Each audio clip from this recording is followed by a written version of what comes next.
Assalamualaikum warahmatullahi wabarakatuh. Di sini saya Muhammad Firdaus ingin memenuhi tugas akhir pada mata kuliah pengembangan sumber belajar dengan dosen pengampu Bapak Rahmat Hulbat MPD.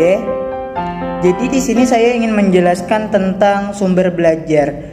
Sumber belajar adalah sebuah proses di mana terdapat suatu bahan atau benda atau pesan yang ingin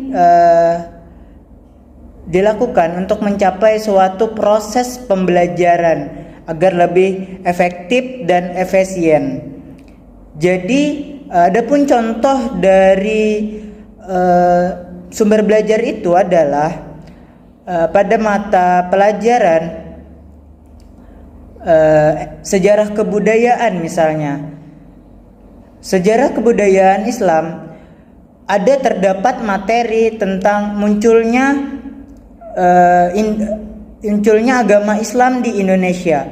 Jadi seorang guru misalnya sebagai suatu bahan pembelajaran yang mana guru ini menjelaskan atau memberikan informasi kepada muridnya untuk suatu pemahaman tentang bagaimana munculnya agama Islam di Indonesia.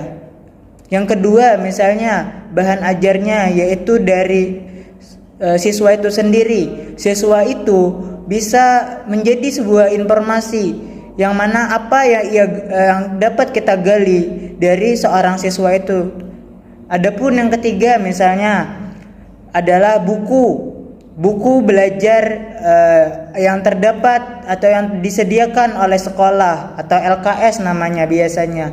Itu bisa menjadi sumber belajar juga. Nah, adapun seperti buku-buku yang adanya di perpustakaan yang tentunya yang lebih luas lagi tentang materi-materi pembahasan yang lebih khusus tentang sejarah kebudayaan Islam di Indonesia. Yang keenam misalnya, yang kelima misalnya seorang guru bisa membuat sumber belajar dari sebuah film.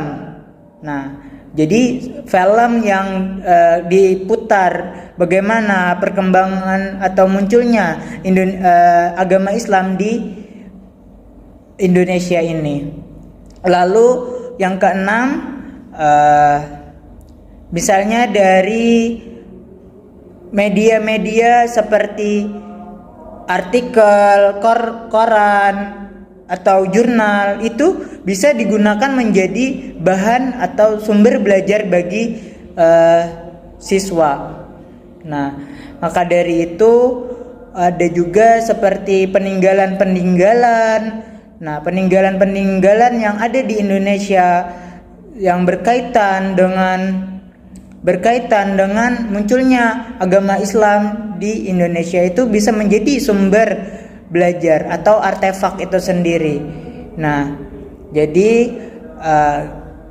sekian penjelasan saya. Banyak sekali tentunya sumber belajar yang dapat kita gunakan untuk proses suatu pembelajaran itu sendiri. Jadi gunakanlah, bagi seorang guru itu harus menggunakan atau memanfaatkan sumber-sumber belajar yang inovatif, kreatif, dan tentunya efektif untuk mencapai suatu proses pembelajaran yang lebih tercapai dan lebih keren lagi. Mungkin semoga bermanfaat. Itu saja dari saya, penjelasan dari saya. Sekian, salah hilaf mohon maaf. Wassalamualaikum warahmatullahi wabarakatuh.